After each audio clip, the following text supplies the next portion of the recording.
19h à Alger, c'est l'heure de votre édition complète de l'information sur Al24 News. Voici les titres. Les chefs militaires de la CEDEAO planchent sur la feuille de route d'une intervention au Niger au deuxième jour d'une réunion importante à Accra.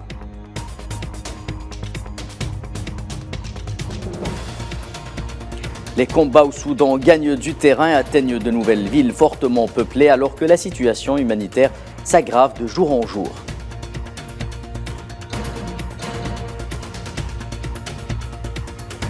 Une image qu'on avait perdue de vue depuis 7 ans, le prince héritier saoudien Mohammed Ben Salman reçoit le chef de la diplomatie iranienne pour ce qui fut une rencontre fructueuse selon Abdellahian.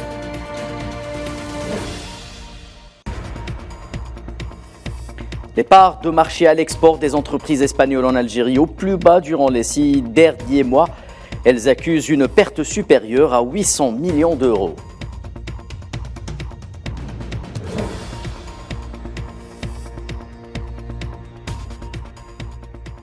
Madame, Monsieur, bonsoir. La réunion des chefs d'état-major de la CEDEAO se poursuivait vendredi à Accra, capitale du Ghana. Les chefs des armées de la communauté économique des pays de l'Afrique de l'Ouest devraient plancher sur une feuille de route technique afin d'organiser une éventuelle intervention militaire au Niger à la suite du coup d'État intervenu le 26 juillet dernier. Jeudi, à l'ouverture de la réunion, le commissaire de la CEDEAO aux affaires politiques a déclaré que l'usage de la force ne se fera qu'en dernier recours. À noter que l'idée d'une intervention militaire de la CEDEAO au Niger jusque-là a été rejetée par l'Union africaine ainsi que par plusieurs capitales étrangères et pays voisins du Niger. Et le haut-commissaire des Nations Unies aux droits de l'homme, Volker Turk, a déclaré vendredi qu'il n'y avait aucune base légale permettant aux militaires nigériens de poursuivre le président renversé par un coup d'État Mohamed Bazoum pour haute trahison, affirmant que la notion même de liberté dans le pays était en jeu.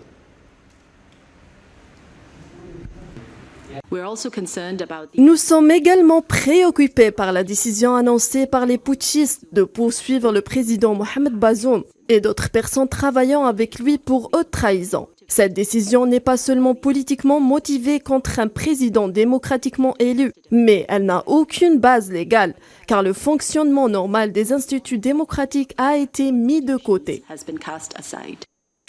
Et le HCR qui appelle les militaires à rétablir immédiatement l'ordre constitutionnel.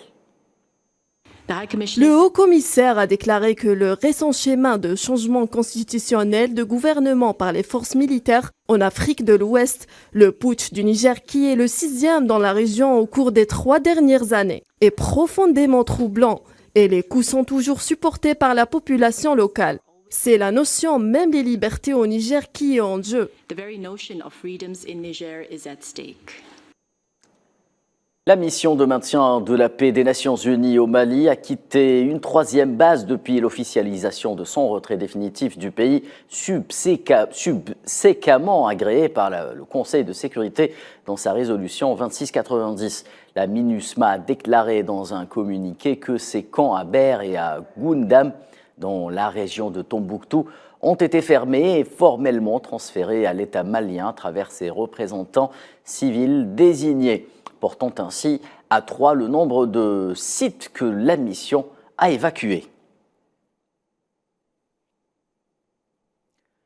Au Soudan, et à défaut d'un calme qui s'installe dans la durée, les affrontements armés entre les forces armées soudanaises et les forces de soutien rapide gagnent désormais de nouvelles villes fortement peuplées que sont El Fasher, chef-lieu du Darfour du Nord, et El Foula, chef-lieu du Kordofan occidental, au risque de faire cette fois-ci de nouvelles victimes auprès des civils et d'aggraver la crise humanitaire.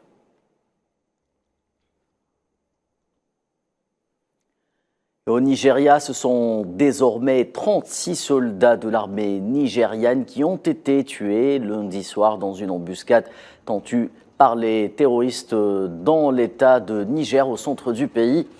C'est ce qu'a fait savoir l'armée nigériane jeudi. Le bilan qui s'est donc alourdi. À noter que 5 militaires ont été tués aujourd'hui dans une attaque terroriste au niveau de la frontière avec le Cameroun.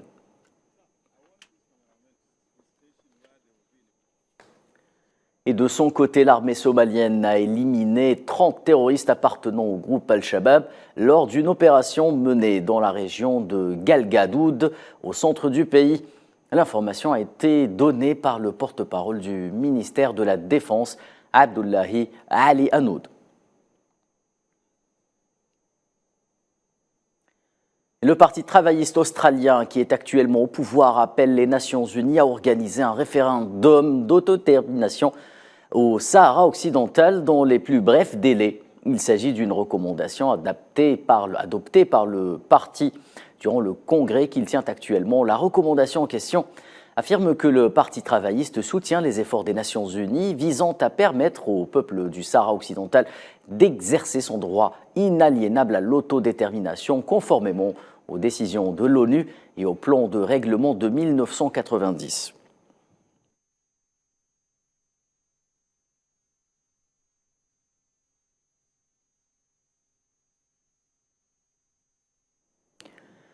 Et au Maroc, et en pleine période de tourmente économique, la branche des jeunes du Parti de la Justice et du Développement a déclaré que la politique du gouvernement de Aziz Akhnouch travaille uniquement à la satisfaction des besoins d'une caste et de certains lobbies économiques, ainsi que certaines entreprises, et ce à travers une série d'exonérations et d'avantages fiscaux qui ne profitent pas à l'ensemble de la société et de la population marocaine.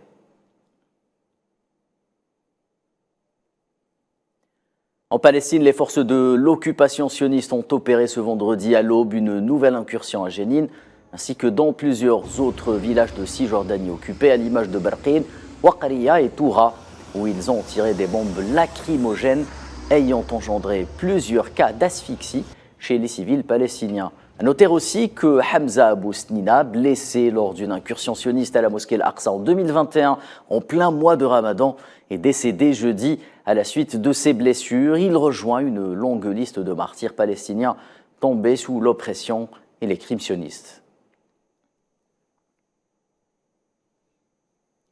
Et par la voix de son ambassadeur permanent aux Nations Unies, Riyad Mansour, la Palestine interpelle une nouvelle fois les Nations Unies via 3 lettres envoyées vendredi au sujet des violations de l'occupation et des colons sionistes contre les civils et les enfants palestiniens. Riyad Mansour s'est adressé au secrétaire général de l'ONU ainsi qu'à la présidence américaine tournante du Conseil de sécurité et le président du secrétariat général en signalant les nombreux crimes commis cette semaine par l'entité sioniste, à l'image de l'incursion opérée à Jénine, l'assassinat de Mustafa Al-Qastouni après la destruction de son domicile ou encore celui des 2 jeunes tués par les balles sionistes lors de l'agression contre le camp de Aqabat el-Jabr.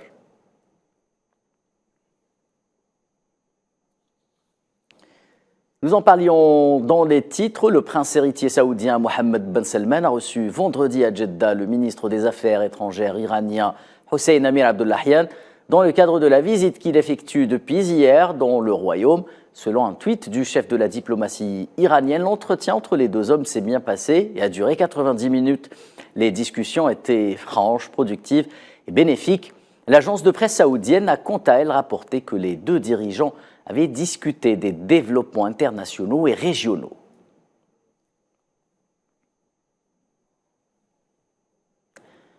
Et hier, le ministre saoudien des Affaires étrangères, Faisal Ben Farhan, qui a reçu vendredi un appel du secrétaire d'État américain, ou plutôt le chef de la diplomatie iranienne, toujours Hossein Amir Abdollahian, qui a rencontré son homologue Faisal Ben Farhan à Riyad.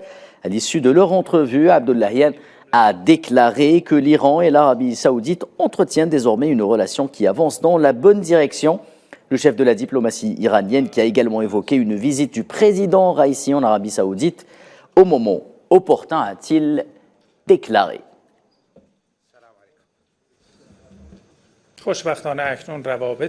Nous constatons aujourd'hui que les relations entre les 2 pays progressent dans la bonne direction. Nous avons discuté de la question de la Palestine et d'Al-Quds, qui est la question la plus importante du monde islamique. Tout en acceptant l'invitation saoudienne, le président Ebrahim Raïssi se rendra en Arabie saoudite au bon moment. Nos entretiens d'aujourd'hui ouvriront la voie à l'obtention de résultats et constitueront un prélude à la réunion des chefs d'État et de gouvernement des deux pays. Nous sommes convaincus que ces réunions contribueront à l'unité du monde musulman. Je vous le disais donc à l'instant, le ministre saoudien des Affaires étrangères Faisal Ben Farhan, qui a reçu vendredi un appel du secrétaire d'État américain Anthony Blinken. Un communiqué du ministère saoudien des Affaires étrangères en a fait part. Vendredi, les deux hommes ont discuté des derniers développements au Soudan, mais également d'une récente réunion organisée par l'Arabie saoudite dans le cadre d'un effort diplomatique pour trouver une solution pacifique au conflit en Ukraine.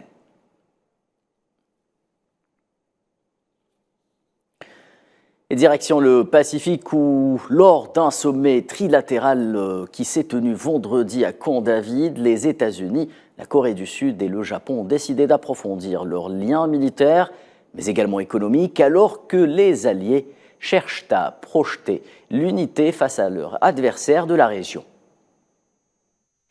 Le lieu est symbolique, coutumier des rencontres tripartites. C'est à Camp David que le président américain a réuni le premier ministre japonais Fumio Kishida ainsi que le président sud-coréen Yoon Suk-yeol.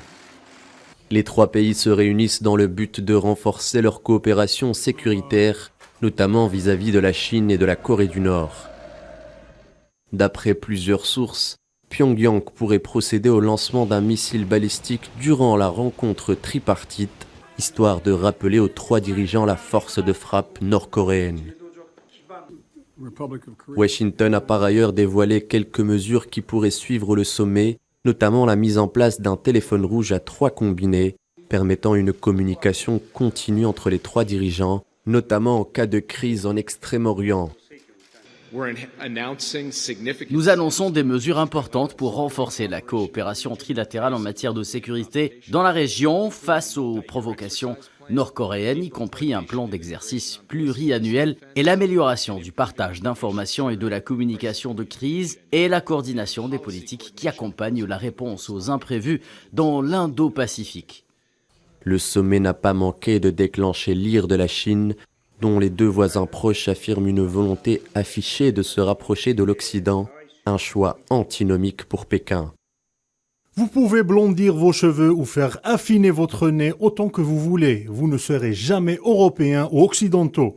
Vous ne pouvez pas devenir des occidentaux. Nous devons savoir où sont nos racines. C'est un véritable billard à 3 bandes que met en place Washington pour contenir la montée chinoise dans la région. S'ajoutent à cela des liens resserrés avec l'Inde et l'Australie. La Chine a déclaré vendredi qu'elle s'oppose fermement à ce que les États-Unis autorisent le dirigeant adjoint de Taïwan, William Lai, à faire escale dans le pays alors qu'il se rendait au Paraguay pour l'investiture de son nouveau président. William Lai est revenu vendredi d'une visite sensible aux États-Unis, un voyage que Pékin a lourdement condamné.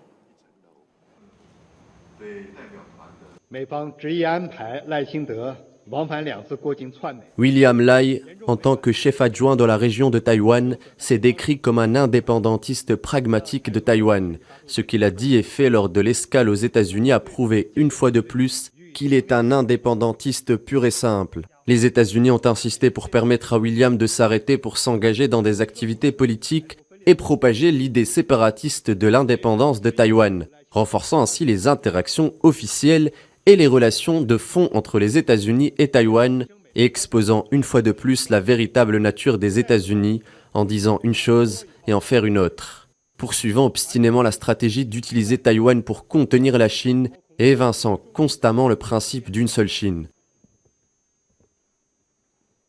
Le président chinois Xi Jinping rencontrera les chefs d'État africains en marge du sommet des BRICS la semaine prochaine pour faire avancer la coopération sino-africaine dans la nouvelle ère, a déclaré vendredi l'ambassadeur de Chine en Afrique du Sud.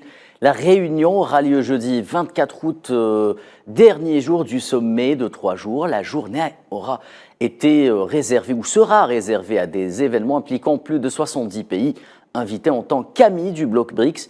Mardi, Xi Jinping rendra visite au président sud-africain Cyril Ramaphosa à Pretoria avant de se rendre donc à Johannesburg en Afrique du Sud où se tiendra, je le disais donc, le 15e sommet des BRICS du 22 au 24 août courant.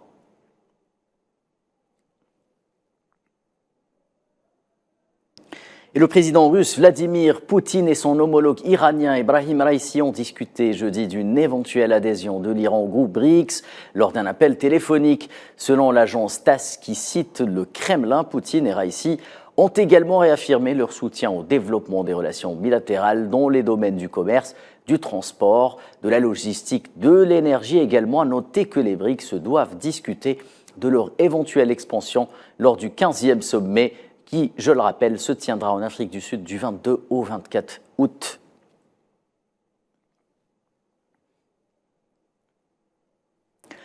Nous l'évoquions également tantôt, en titre, les entreprises espagnoles qui exportaient vers le marché algérien ont accusé d'énormes pertes au cours des 6 premiers mois de l'année. La presse espagnole parle de semestre noir, selon les chiffres publiés par l'ISEX. Leurs ventes direction de l'Algérie ont chuté de 816 millions d'euros durant cette période.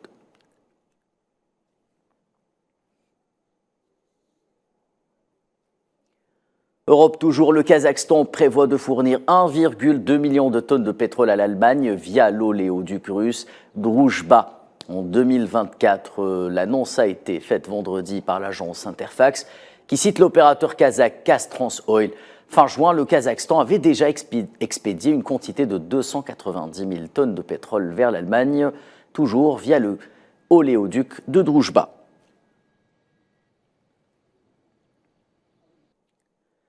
Et le Canada, une nouvelle fois victime des incendies à Yellowknife, dans la province des Territoires nord-ouest. Pas moins de 20 000 habitants ont dû être évacués suite à la propagation des incendies.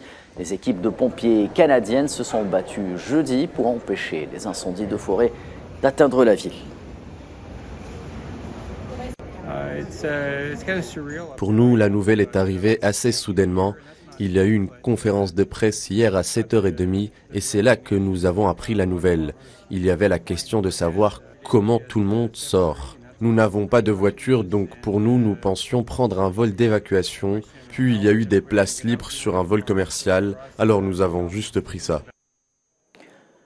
Conflit en Ukraine pour clore ce journal. Le ministère de la Défense russe a annoncé vendredi avoir détruit des drones au-dessus de Moscou, de la mer Noire. Selon la même source, un drone ukrainien atteint un bâtiment situé dans le centre de Moscou, perturbant par la même occasion le trafic aérien après avoir été à l'origine d'une explosion au niveau du quartier des affaires de la capitale russe. Aux alentours de 4 heures, heure de Moscou, le régime de Kiev va lancer une autre attaque terroriste en utilisant un véhicule aérien sans pilote contre des objets situés à Moscou et dans la région de Moscou, déclaré le ministère russe de la Défense. Et c'est donc la fin de ce 19h. Merci de votre fidélité. Excellente soirée sur Al24 News.